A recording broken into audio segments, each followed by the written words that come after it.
Hi, I'm Kaitlin McFadden. I teach clarinet and saxophone at REW Music. I make lessons fun by mixing it up. I am somebody who gets bored very easily and it's hard to hold my attention. And so I know a lot of students struggle with that as well. And so I like to make lessons fun by doing different things. We don't just sit and play etudes the whole time because that sounds incredibly boring. So we start with scales.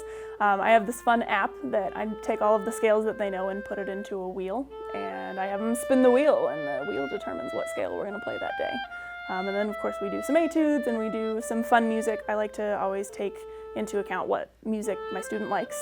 And so if my student likes rock and roll, we're going to try and play some rock and roll. If you like Taylor Swift, I have a student who's working on a Taylor Swift song right now. And so it's just, it's never the same.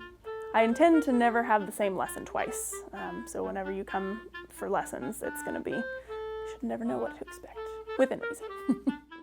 So one of my favorite things about teaching, particularly one-on-one in that format, is really getting to know my students. I recently had 2 young men who graduated this past year, and it was really hard to see them graduate and go on to bigger and better things, but I'm so excited for them.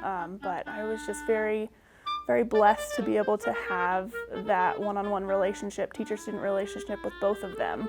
And they worked really hard, and I was proud to be able to influence them in their musical lives. And one of them is going off to do music education. One of them is going to, I know, be a lifelong musician. And so I'm proud to say that I was able to be a part of that, and I can't wait to see how they make the world a better place.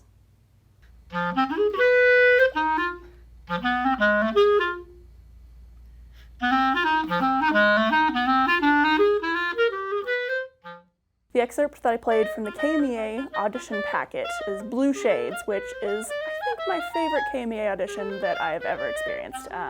It's really fun. Clarinet players don't often get to do jazz, and so this is a unique opportunity for us to practice. And I think that might be a challenge for a lot of clarinet players, since a lot of us don't do jazz and don't do swing.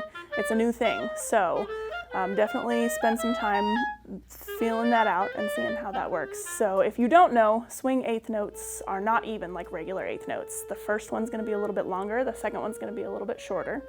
So instead of 1 and 2 and 3 and, you're going to think 1 and 2 and 3 and. So that's the first challenge, is just getting that swing down. So once you've gotten that down, then it's important to look at, it is in the key of C, yay, no sharps, no flats, except there are just an absolute ton of accidentals. So watch out for your accidentals. I don't think any of them carry through the measure, so you don't have to worry about any repeated ones that aren't actually marked. But watch out for the A sharp. A sharp on clarinet is deceptively tricky. Everybody wants to play A flat. A sharp, as we all know, hopefully, is B flat. So watch out for your A sharps. Watch out for your accidentals, and pay close attention to your articulations. There are a lot of slurs that don't go through the whole measure. So they're very specifically written out, so we need to make sure that we are being very specific about how long we are slurring when we're doing our staccatos. And other than that, just have fun with it. It's a fun piece, it sounds fun, and don't stress too much about it. Do your best and try and have fun with it.